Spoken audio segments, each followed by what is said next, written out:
आज हम class 9th का मैथमेटिक्स का चैप्टर फर्स्ट पढ़ेंगे। सबसे पहले हम इसके बारे में कुछ पढ़ेंगे, थ्योरी पढ़ेंगे, तब उसके बाद हम प्रश्नावली सॉल्व करेंगे। तो चैप्टर 1 है संख्या पद्धति। संख्या पद्धति। तो इस चैप्टर में हम संख्याओं के बारे में पढ़ेंगे। संख्या कितने प्रकार की होती हैं, कौन सी प्राकृतिक संख्या, पूर्ण संख्या, पूर्णांक, परिमेय, अपरिमेय। इस प्रकार से हम पहले संख्याओं के बारे में पढ़ लेंगे, तब उसके बाद प्रश्नावली 1.1 को सॉल्व करेंगे। चलिए शुरू करते हैं। देखिए बच्चों, पहले होती हैं संख्याएं।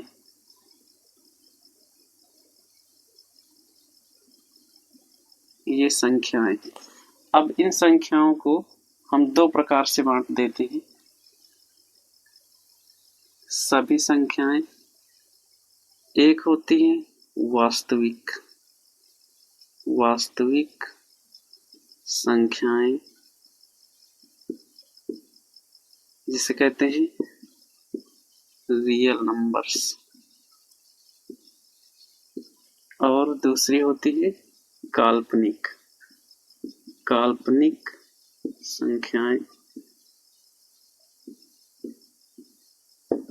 अब देखिए, वास्तविक संख्याएं नाम से क्लियर है, ऐसी संख्याएं होंगी जो वास्तव में संभव होती हैं, और काल्पनिक संख्याएं जिसे हम लोग सिर्फ इमेजिन कर सकते हैं, लेकिन रियल में ऐसी संख्याएं देखने को नहीं मिलती।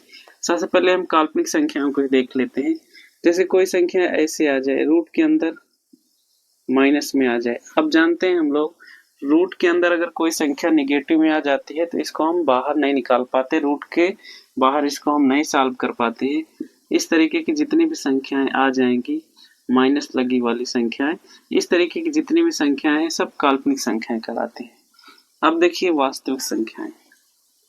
वास्तविक संख्याएं को हम कई प्रकार से डिवाइड करते हैं, जिसमें से पहला नंबर होगा प्राकृतिक संख्याएं। प्राकृतिक संख्याएं, नेचुरल नंबर्स इसे कहते हैं, नेचुरल नंबर्स। इन प्राकृतिक संख्याओं को हम कैपिटल N से लिखते हैं। अब देखिए, आखिर किन किन संख्याओं को हम प्राकृतिक संख्या कहेंगे।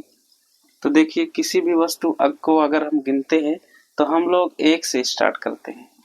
ये प्राकृतिक संख्याएं वही संख्याएं हैं जो 1 से स्टार्ट होती है। 1 आएगा, 2, 3, 4, डॉट डॉट, इधर आगे 1000 आ जाएगा, और आगे 2500 आ जाएगा। अब इस तरीके से जितनी भी धनात्मक संख्याएं होंगी, 1 के आगे जितनी भी धनात्मक संख्याएं होंगी, ये सभी की सभी प्राकृतिक संख्याएं कहलाती हैं।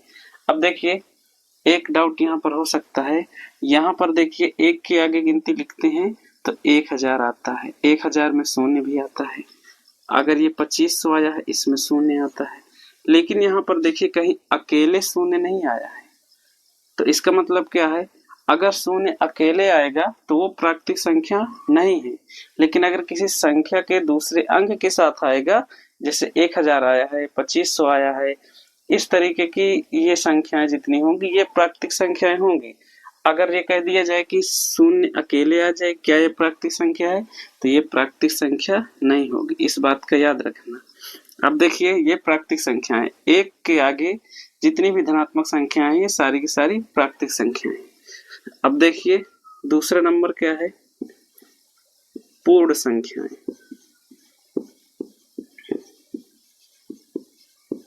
पूर्ण संख्याएं, इसको बोलते हैं होल नंबर, होल नंबर्स। पूर्ण संख्याओं को हम लोग W से लिखते हैं, कैपिटल W है। अब देखिए, पूर्ण संख्याएं कहाँ से चालू होंगी, तो देखिए जितनी भी प्राकृतिक संख्याएं हैं, ये सारी की सारी पूर्ण संख्याएं होती हैं। 1, 2, 3, डॉट डॉट, आगे जैसे 1000 आएगा, 2500 आ गया, 3000 आ गया। जितनी भी धनात्मक संख्याएं हैं, सारी की सारी पूर्ण संख्या में शामिल हैं। अब फिर प्राकृतिक संख्या और पूर्ण संख्या में अंतर क्या है, तो देखिए पूर्ण संख्याओं में बस ये एक शून्य बढ़ जाता है। अगर जीरो को भी शामिल कर ले हम प्राकृतिक संख्याओं में तो ये अब पूर्ण संख्याएं हो जाती हैं। अब ये सारी संख्याएं क्या हैं? पूर्ण संख्याएं। अब ये पूर्ण संख्या हो गई। अगला नंबर क्या है? अब आता है पूर्णांक। पूर्णांक इसे कहते हैं इंटीजर्स। अब देखिए पूर्णांक को हम लोग कैपिटल जेड से लिखते हैं। देखिए यहाँ पर प्राकृतिक संख्याओं में एक से चालू होती है जितनी भी धनात्मक संख्याएं, पूर्ण संख्या एक के आगे की सारी संख्याएं, साथ में शून्य भी। इंटीजर्स में ये पूर्ण संख्याओं वाली सारी संख्याएं रहेंगी, 0 1 2 3 4 डॉट डॉट, ये 10,000 आगे अनंत टाइम तक। इसमें नया क्या है? इसमें नया ये हो जाता है पूर्णांक में ऋणात्मक संख्याएं भी शामिल हो जाती हैं अनंत टाइम तक। 0 1 के लेकर जितनी भी धनात्मक संख्याएं हैं, साथ में -1 -2 -3 डॉट डॉट अनंत टाइम तक जितनी भी ऋणात्मक संख्याएं, ये सारी संख्याएं पूर्णांक कहलाती हैं। आप एक बार फिर से देख लीजिए, प्राकृतिक संख्याएं एक से चालू होती हैं, पूर्ण संख्याएं 0 के आगे सारी धनात्मक संख्याएं, और पूर्णांक 0 को लेकर साथ में ये धनात्मक संख्याएं और ये ऋणात्मक संख्याएं, ये सारी की सारी संख्याएं पूर्णांक कहलाती हैं। और एक चीज और देख लीजिए, ये तीनों प्रकार की संख्याएं परिमेय होती हैं। इन्हें हम लोग परिमेय संख्याएं, ये तीनों प्रकार की संख्याएं परिमेय संख्या कहलाती हैं। अब इन्हीं संख्याओं को हम एक प्रकार से और डिवाइड करके पढ़ते हैं, जो कि होती है परिमेय संख्या और अपरिमेय संख्या। चलिए उसको भी देखते हैं। ये संख्याएं हैं, सभी संख्याओं को एक प्रकार से और हम डिवाइड करते हैं, जो कि होती है परिमेय संख्याएं और अपरिमेय संख्याएं। अपरिमेय संख्याएं। अब देखिए परिमेय संख्या किसे कहते हैं? इसकी परिभाषा जो है प्रॉपर ये है, वे सभी संख्याएं जिन्हें हम P/Q के रूप में लिख सकते हैं, वे सभी संख्याएं परिमेय संख्याएं कहलाती हैं। अब देखिए ये तो लिख दिए हमने, वे सभी संख्याएं जिन्हें हम P/Q के रूप में लिख सकते हैं, वे सभी संख्याएं परिमेय संख्याएं कहलाती हैं। इसकी कुछ दो शर्तें हैं। शर्तें क्या हैं भाई? शर्तें, पहली शर्त क्या है? ये जो हम P/Q के रूप में लिखेंगे, यहाँ पर Q का मान 0 नहीं होना चाहिए। देखिए Q का मान 0 के बराबर नहीं होना चाहिए। आप ऐसा नहीं लिख सकते कि 7 है, हम ये 7/0 कर दें, P/Q के रूप में लिख के ये परिमेय हो गया। नहीं, ये परिमेय नहीं होगा, क्योंकि यहाँ पर Q का मान 0 हो गया। तो परिमेय संख्याएं P/Q के रूप में लिखें, लेकिन Q का मान 0 नहीं होना चाहिए। अगली शर्त क्या है? ये जो P और Q, ये क्या होना चाहिए? पूर्णांक होने चाहिए। पूर्णांक होने चाहिए। साथ में ये P व Q का HCF 1 से अधिक या 1 के अलावा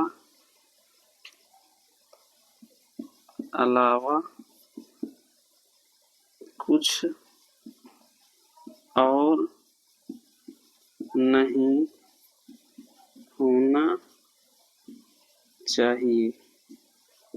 ये देखिए शर्तें क्या है, पी बाई क्यू के रूप में लिख सके जहां क्यू का मान 0 नहीं होना चाहिए। दूसरी शर्त, पी और क्यू क्या होना चाहिए, पूर्णांक होने चाहिए। और पी और क्यू का एचसीएफ एक से अधिक या एक के अलावा कुछ और नहीं होना चाहिए। नहीं समझ में आया? देखिए इस लाइन का मतलब क्या है। अब जैसे यहाँ पर हम कोई संख्या लिखे 25/35। अब देखा जाए यहाँ पी बाई क्यू के रूप में लिखा है, क्यू का मान 0 भी नहीं है, तो क्या ये परिमेय संख्या हो गई? नहीं, अभी ये वाली कंडीशन नहीं फॉलो की है। यहाँ पर अगर देखें हम 25 और 35 का एचसीएफ 7 है, सॉरी 7 नहीं, 25 और 35 का एचसीएफ 5 आ रहा है। अब देखिए यहाँ तक पर एचसीएफ 1 से अधिक हो गया, इसलिए ये 25/35 अभी परिमेय संख्या नहीं है। लेकिन इसको अगर हम थोड़ा सा काट दें, 5×5 = 25, 5×7 = 35, अब ये बन जाएगा 5/7। अब देखिए यहाँ पर 5 और 7 का एचसीएफ सिर्फ 1 आ रहा है। अब ये संख्या परिमेय संख्या होगी। अब ये संख्या जो बनी है ये परिमेय संख्या है। जब पहले 25/35 लिखा था, इसमें 25 और 35 का एचसीएफ 5 आ रहा था जो कि 1 से अधिक है, इसलिए 25/35 परिमेय संख्या नहीं था। लेकिन 5 से अगर ऊपर 25 और 35 को काट देते हैं तो 5/7 प्राप्त होता है। अब ये 5/7 में 5 और 7 का एचसीएफ 1 आ रहा है। अब ये संख्या परिमेय संख्या है। तो इस तरीके से हम लोग परिमेय संख्या को बता पाएंगे। ये हो गई परिमेय संख्या। अब जैसे देखिए हमने बताया था कि प्राकृतिक संख्याएं, पूर्ण संख्याएं और पूर्णांक सभी के सभी परिमेय संख्याएं कैसे हैं। जैसे हम कोई प्राकृतिक संख्या ये 5 लिखे, क्या ये अभी पी बाई क्यू के रूप में लिखी है? नहीं लिखी। क्या हम 5/1 कर सकते हैं? बिल्कुल कर सकते हैं। अब ये संख्या परिमेय संख्या हो गई। और जैसे देखिए ये 0 है, पूर्णांक है, क्या इसके बटे 1 कर सकते हैं? कर सकते हैं। क्या ये पी बाई क्यू के रूप में लिख गई? बिल्कुल लिख गई। तो ये भी एक परिमेय संख्या है। अब जैसे कोई पूर्णांक ले लें, 50 ले लिए, अब देखिए इसके भी बटे हम 1 कर सकते हैं, ये भी परिमेय संख्या बन गई। तो सारी की सारी प्राकृतिक संख्याएं, पूर्ण संख्याएं और पूर्णांक, ये तीनों प्रकार की संख्याएं परिमेय संख्याएं होती हैं। चलिए अब अपरिमेय संख्याओं को देखते हैं। अब देखिए अपरिमेय संख्या किसे कहेंगे?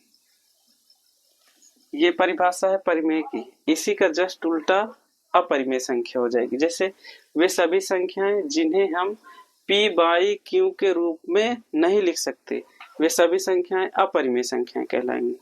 इसमें कैसी कैसी संख्याएं आती हैं? एग्जाम्पल, जितनी भी ये रूट के अंदर संख्याएं होंगी, रूट के बाहर न निकल पाए, √5, √7।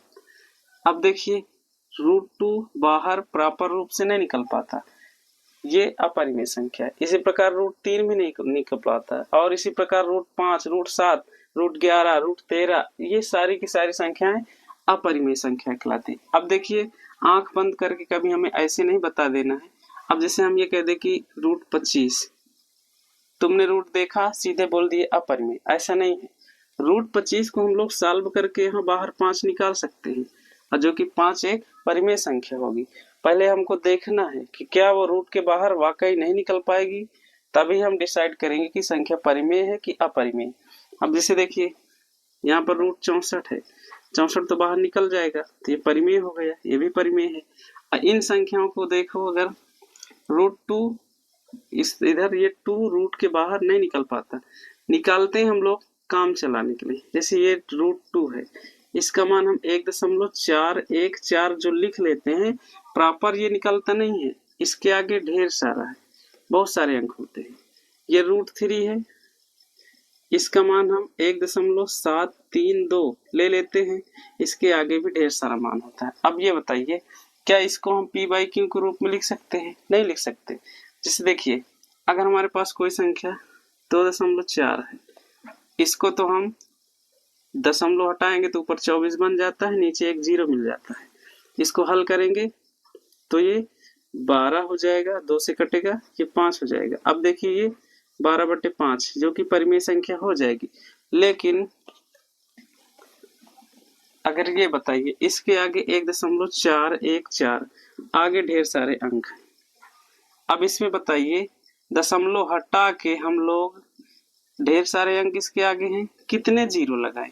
डिसाइड नहीं है, कोई फिक्स नहीं है कि दशमलव के बाद कितने अंक तक है, इसलिए हम नीचे कितने 0 लगाए हमें यही नहीं पता हो पाता। इसलिए हम लोग इन संख्याओं को अपरिमेय संख्या कहते हैं। इसमें सबसे एक विवादित क्वेश्चन ये होता है कि पाई। अब देखिए पाई का मान तो बताया जाता है 22/7 जो कि p/q के रूप में दिखता है। ये भाई p, ये क्यों, क्या 22 और 7 में एचसीएफ 1 से ज्यादा तो नहीं है, दोनों का एचसीएफ 1 ही आता है। तो पाई को हम लोग परिमेय संख्या क्यों नहीं कहते? क्योंकि देखिए यहाँ पर जब 22 में 7 से भाग करते हैं 3.14 इतना मान ले तो लेते हैं हम कैलकुलेशन में, लेकिन इसके आगे बहुत लंबा मान होता है, इसके आगे 30 से 35 अंक का मान होता है, तब भी 22 7 से पूरी तरीके से विभाजित नहीं होता, तभी हमें पता ही नहीं चल पाता कि इसके आगे कितने अंक हैं, कि हम इसको 3 दशमलव को हटाकर नीचे कितने 0 लगाए ये नहीं पता चल पाता। इसलिए हम लोग पाई को भी एक अपरिमेय संख्या कहते हैं। ठीक है, आशा है समझ में आया होगा। देखिए बच्चों, प्राकृतिक संख्याएं, पूर्ण संख्याएं और पूर्णांक को समझने के लिए एनसीईआरटी द्वारा कुछ चित्र का प्रयोग किया गया है, उसके माध्यम से हम लोग इसको आसानी से समझ सकते हैं। जैसे देखिए ये एक थैला है, ये पूरा का पूरा एनसीईआरटी में ही बताया गया है। देखिए जैसे यहाँ पर 1 है इस थैले में, 2 है, 3 है, 40 है, 5000 है, 75 है, 38 है, इस तरीके की सारी संख्याएं थैले में भरी हैं और इन संख्याओं को प्राकृतिक संख्याएं कहें। प्राकृतिक संख्याएं n। अब देखिए ये जो थैला बना हुआ है किन संख्याओं का है? प्राकृतिक संख्याओं का। अब अगर इसी थैले में हम इस थैले में 1 है, 2 है, ये 38 है, 3 है, 40 है, 5000 है, 75 है, ये संख्याएं हैं प्राकृतिक संख्याएं। इसमें हम क्या करें? 0 को भी डाल दें। अब 0 को अगर जैसे ही हम इसको डालेंगे तो अब ये प्राकृतिक संख्या के साथ साथ कौन सी संख्याओं का संग्रह हो जाएगा? पूर्ण संख्या, पूर्ण संख्याएं। देखिए ये सारी की सारी संख्याएं प्राकृतिक संख्याएं थी, इसमें अगर हम सिर्फ 0 को शामिल कर दिए हैं तो अब ये पूर्ण संख्याओं का संग्रह बन गया है, जिसे हम लोग W से लिखते हैं। और देखिए अगर इसी में हम, ये हमारे पास थैला है, ये नहीं दिखता होगा, इधर देखिए ये 1 है, 2 है, 38 है, 3, 40, 5000, ये 75 और ये 0। अगर इसमें हम कुछ ऋण वाली संख्याएं मिला दें, ये ऋण वाली संख्या हो गई। देखिए जैसे ही हम इसमें ऋण वाली संख्या मिला देंगे तो अब ये किन संख्याओं का संग्रह हो जाएगा? पूर्णांक हो जाएगा। ये पूर्णांक हो गए जिसे हम लोग Z से लिखते हैं।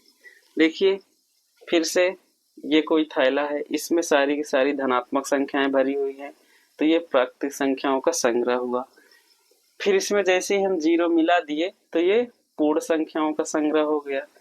और अगर इसी थैले में हम कुछ ऋण वाली देखिए संख्याएं डाल दिए हैं तो अब ये सारी की सारी ये थैला किसमें का हो गया? पूर्णांक का थैला हो गया। और फिर हमने बताया था कि ये सारी संख्याएं क्या हैं? परिमेय संख्याएं। परिमेय संख्याएं। अभी देखिए ये परिमेय संख्याएं सिर्फ यही नहीं होती है, कुछ बाहर की संख्याएं भी होती हैं। ये तो प्राकृतिक संख्या, पूर्ण संख्या, पूर्णांक तो हो गए। इसमें परिमेय संख्या में कुछ इस प्रकार की संख्याएं भी होती हैं, जैसे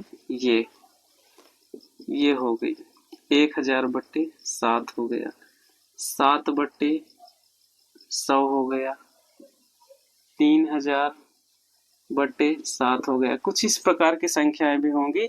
अब ये पूरा का पूरा जो चित्र बना हुआ है परिमेय संख्याओं का है। यहाँ पर ऋण भी हो सकता है, ऋण 75/7 हो गया।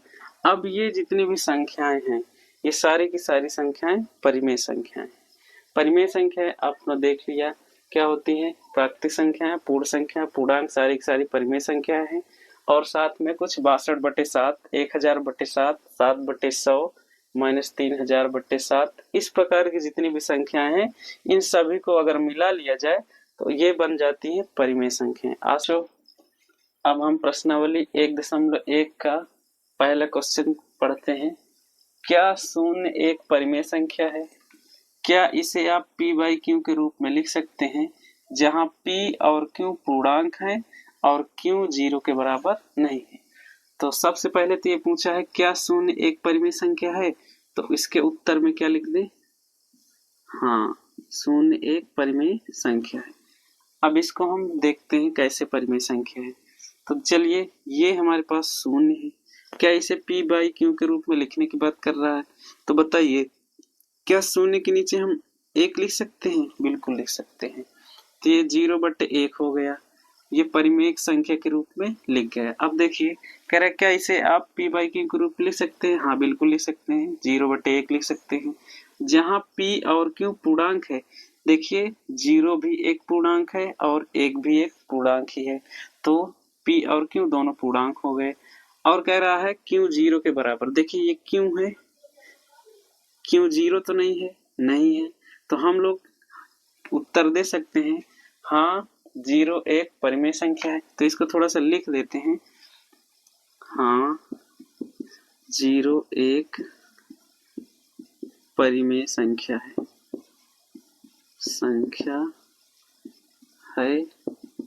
इससे हम p/q के रूप में लिख सकते हैं। क्या लिख सकते हैं? 0/1। इतना भी आंसर अगर आप देते हैं तो आपका आंसर सही माना जाएगा। चलिए बच्चों, अब प्रश्नावली 1.1 का दूसरा क्वेश्चन सॉल्व करते हैं, जो कि है 3 और 4 के बीच में 6 परिमेय संख्याएं ज्ञात कीजिए। तो देखिए ये 3 और 4 के बीच 6 परिमेय संख्याओं का मतलब क्या है? हमको कुछ ऐसी इस प्रकार से संख्याएं लिखनी है, जैसे 3 है 3.1, 3.2, 3.5, 3.6, 7, कुछ भी, मतलब कि अगर आप नोटिस करेंगे तो ये 3.1, 3.2, 3.5, 3.6, 7, ये सारी की सारी संख्याएं 3 और 4 के बीच में ही हैं। तो देखिए किन्हीं दो क्रमागत संख्याओं के बीच में अपरिमित रूप से बहुत ढेर सारी परिमेय संख्याएं होती हैं, लेकिन हमको बहुत सारी संख्याएं नहीं ज्ञात करनी है, सिर्फ 6 परिमेय संख्याएं ज्ञात करनी है, और जिनके बीच में बराबर से गैप हो, जैसे 6 और 10 के बीच में हमें 2 परिमेय संख्याएं ज्ञात करनी हो, 3 परिमेय संख्याएं ज्ञात करनी हो, तो वो जो जितनी भी संख्याएं ज्ञात करेंगे उनके बीच में प्रॉपर गैप होना चाहिए, समान रूप से गैप होना चाहिए। तो देखिए इस तरीके के क्वेश्चन को सॉल्व करने के लिए हम लोग यहाँ पर अगर 6 परिमेय संख्याएं ज्ञात करनी है तो हम लोग 6 में 1 जोड़कर 6 1 7, 7 से ऊपर इस वाले पद में गुणा करेंगे और 7 से भाग करेंगे। इसी प्रकार इधर भी 7 से गुणा करेंगे और 7 से भाग करेंगे। अब देखिए जब 7 से इधर गुणा किए 3 सते 21 हो जाएगा, नीचे 7, इधर 4 सते 28 हो जाएगा, नीचे 7। अब देखिए ये ओवरऑल अभी भी 3 ही लिखा है और ये 4 लिखा है। देखिए 7 से अगर 21 में भाग करेंगे तो 3 आ जाएगा, 28 में 7 से भाग करेंगे तो 4 आ जाएगा। अब हमको 6 परिमेय संख्याएं ज्ञात करनी है। अब देखिए 21 के आगे क्या आता है, 22, तो ये 22/7 लिख लेंगे। 22 के आगे 23/7, फिर 24/7 और फिर 25/7, 26/7 और ये 27/7। अब देखिए इसके आगे लिखेंगे तो ये 4 सीधे आ जाएगा। अब देखिए 1 2 3 4 5 6 परिमेय संख्या हम ज्ञात कर लिए। अब देखिए अगर आप चाहें संतुष्टि के लिए किसी भी संख्या को उठा के भाग कर देंगे तो 3 और 4 के बीच में ही आएगा। जैसे देखिए 23/7 लिखा है, चेक कर दे, ये 23 है। अगर इसको हम 7 से भाग करेंगे तो 7 त्रिक 21, 3 से 1 घटेगा 2, ये 2 2 कट जाएगा, ये दशमलव, ये 0, 7 दून 14, फिर ये 6, फिर ये 0, 7 8 56। अब देख रहे हैं आप कितना आ रहा है, 3.28। किसी भी संख्या को उठाइए अगर 7 से भाग करेंगे तो 3 और 4 के बीच में ही आएगा, इससे ज्यादा नहीं जाएगा, ना तो 3 से कम आएगा ना तो 4 से ज्यादा आएगा। समझ में आ गया होगा। अगला क्वेश्चन लगाते हैं।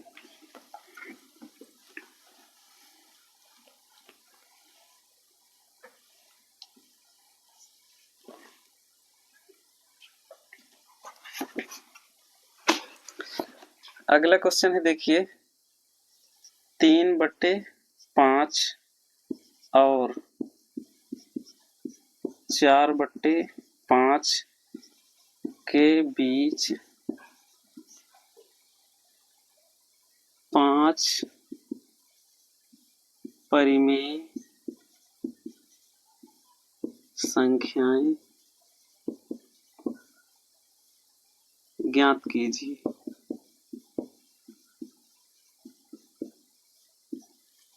देखिए इस सवाल को भी लगाने के लिए हम वही प्रोसेस अपनाएंगे। ये 3/5 है और ये 4/5 है।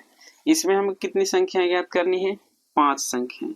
तो 5 में पहले एक जोड़िए, कितना आएगा, 6।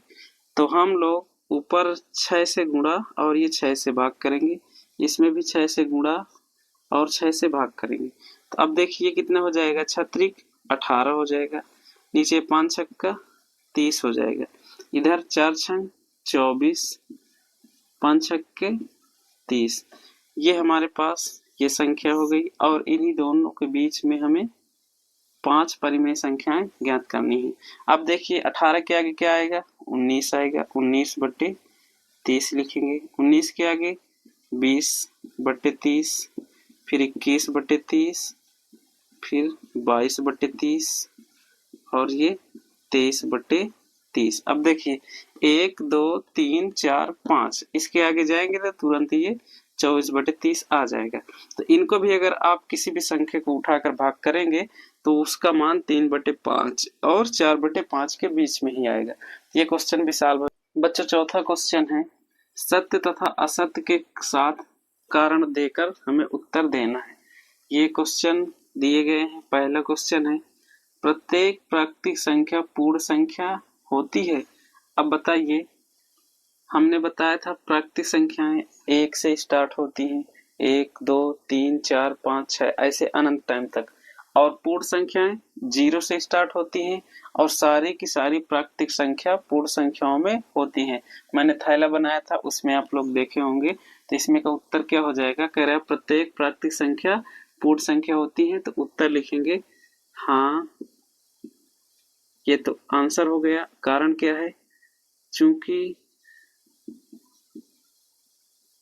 पूर्ण संख्याओं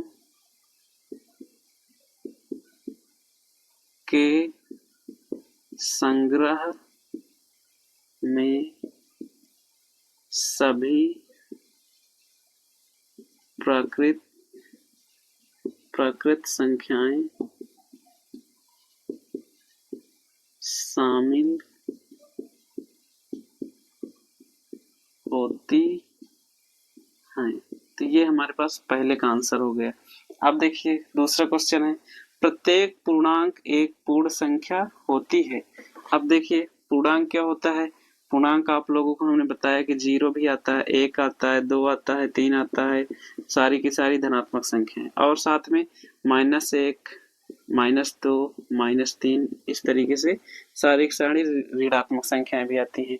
तो अब देखिए कह रहा है प्रत्येक पूर्णांक, मतलब कि सारी जो पूर्णांक संख्याएं हैं एक पूर्ण संख्या होती हैं। क्या आपको लगता है?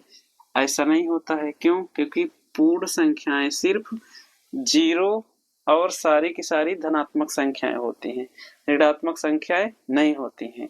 इसलिए ये क्वेश्चन का उत्तर हो जाएगा असत्य। लिख देते हैं असत्य,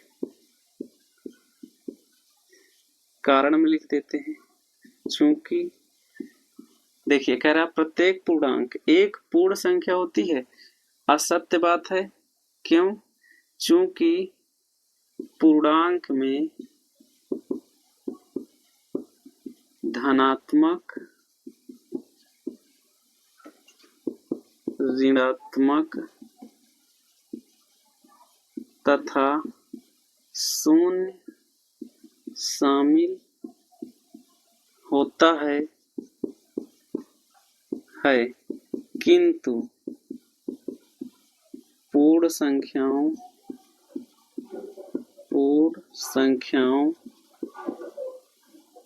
के संग्रह में 0 और सभी धनात्मक संख्याएं होती हैं। पूर्ण संख्या में कैसी संख्या होती है? 0 रहता है, 1, 2, 3, 4 डॉट डॉट अनंत टाइम तक। जबकि पूर्णांक में धनात्मक संख्याएं तो होती हैं, ऋणात्मक भी होती है, 0 भी शामिल होता है।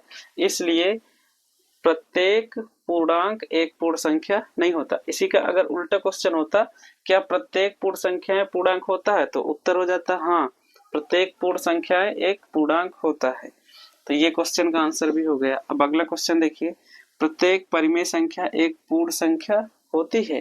तो देखिए प्रत्येक परिमेय संख्या की बात कर रहा है, तो इसमें का आंसर होगा असत्य। क्यों? देखिए पूर्ण संख्या की बात फिर कर रहा है। परिमेय संख्याएं ऋणात्मक धनात्मक दोनों होती हैं, जबकि पूर्ण संख्याओं में 0 होता है और सारी की सारी प्राकृतिक संख्याएं, कोई भी ऋणात्मक संख्या नहीं होती। इसमें का आंसर भी लिख देते हैं, चूंकि पूर्ण संख्याओं के संग्रह में ऋणात्मक संख्याएं नहीं होती। एग्जाम्पल दे देते हैं, जैसे -25 ये एक परिमेय संख्या है लेकिन पूर्ण संख्या नहीं है। और देखिए जिसे लिख दिया जाए 2/7 ये एक परिमेय संख्या है। उदाहरण